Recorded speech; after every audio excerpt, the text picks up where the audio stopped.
किसान समुदायों में आदिम शिकारी और अन्य बटोर कबीले बड़ी तादाद में शामिल किए गए, लेकिन उन्हें वर्ण व्यवस्था के बाहर सस्ते गुलाम मजदूरों की तरह रखा गया।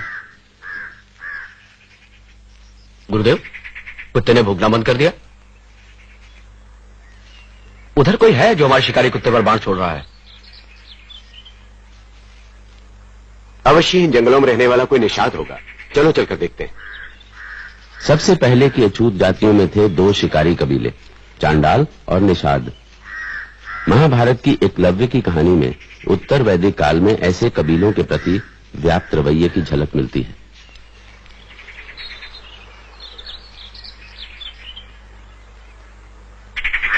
बाण से कुत्ते का मुंह बंद कर दिया गया है। धनुर्विद्या का ऐसा चमत्कार ऐसा कौन कर सकता है? चलो आगे चलकर देखते। कौन हो तुम? इस राजवन में आखिर करने का तुमने साहस कैसे किया?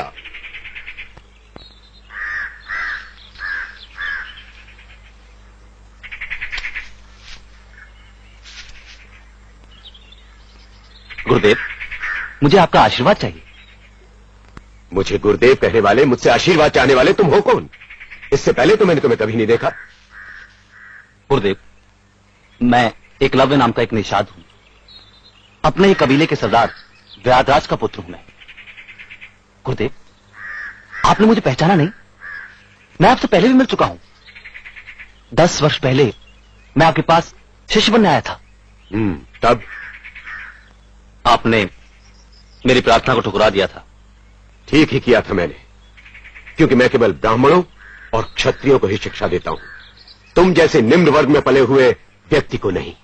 गुरुदेव, यदि मैं निम्न वर्ग में पैदा हुआ हूं तो इसमें मैं क्या कर सकता था?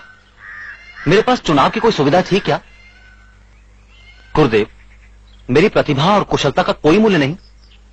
मनुष्य यदि अनचाही व्यवस्था में जन्म लेता है तो यह उसका भाग्य है, तुम्हें उसे स्वीकार करना चाहिए। परंतु तुमने इतनी विद्या सीखी कहां से? इतनी विद्या तो मेरे प्रिय शिष्य अर्जुन को भी नहीं आती। गुरुदेव, ये सब आप ही की कृपा है। मेरी कृपा? जी हां। आइए, आप स्वयं चलकर देख लीजिए।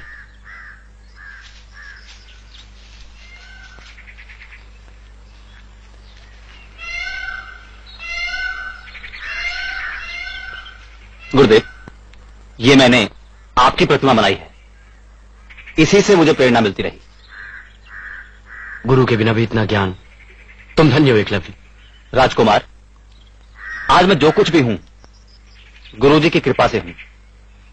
गुरुजी, मेरी इच्छा है आप मुझसे गुरुदक्षिणा मांगिए। परंतु क्यों? मैंने तुम्हें दिया ही क्या है? गुरुजी, मुझे इस तरह से ठुकराइए नहीं।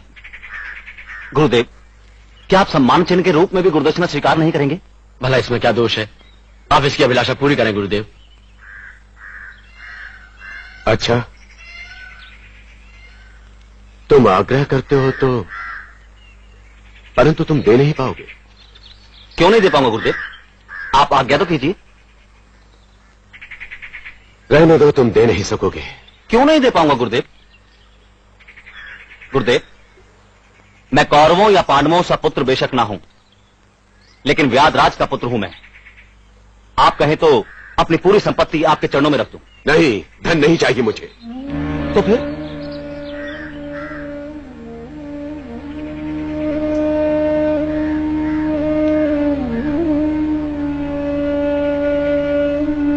तो सुनो, मुझे गुरु दक्षिणा में तुम्हारे दाहिने हाथ का अंगूठा चाहिए। ये आपने क्या मांग लिया गुरुदेव? आप आशीर्वाद दे रहे हैं साहब? यही तो कह रहा था, दक्षिणा मांगिए, दक्षिणा मांगिए। गुरुदेव,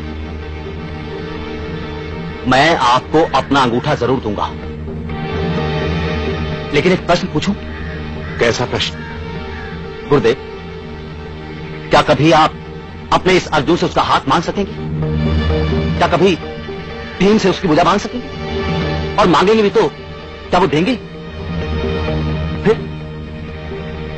फिर आपने मुझसे मेरा अंगूठा क्यों मांगा? गुरुदेव, क्या आप अपने ही हाथों अपने शिष्य की हत्या नहीं कर रहे? ठीक है, तो मत दो और चलते बनो। नहीं गुरुदेव, नहीं, मैं आपको गुरु दक्षिणा अवश्य दूंगा।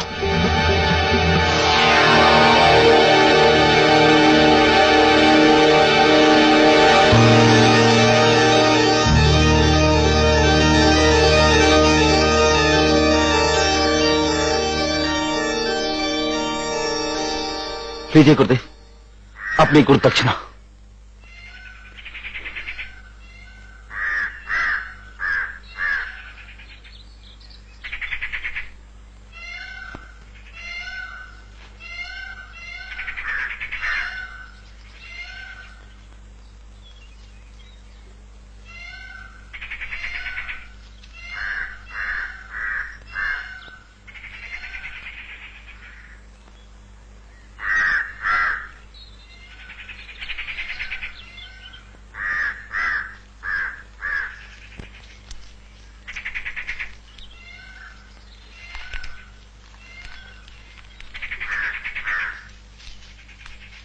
ये क्रूरता क्यों गुरुदेव?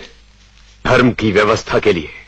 क्या तुम नहीं जानते कि शूद्रों और वनवासियों को धनुर्विद्या नहीं सीखने दी जा सकती? क्योंकि यदि वनवासियों ने युद्ध कला सीख ली तो क्या वे क्षत्रियों की तरह शक्तिशाली होने की आकांक्षा नहीं करने लगेंगे? उस वनवासी का अंगूठा छीनकर मैंने इन संभावनाओं को हमेशा के लिए समाप्त कर दिया है। पर यह अन्याय है गुरुदेव।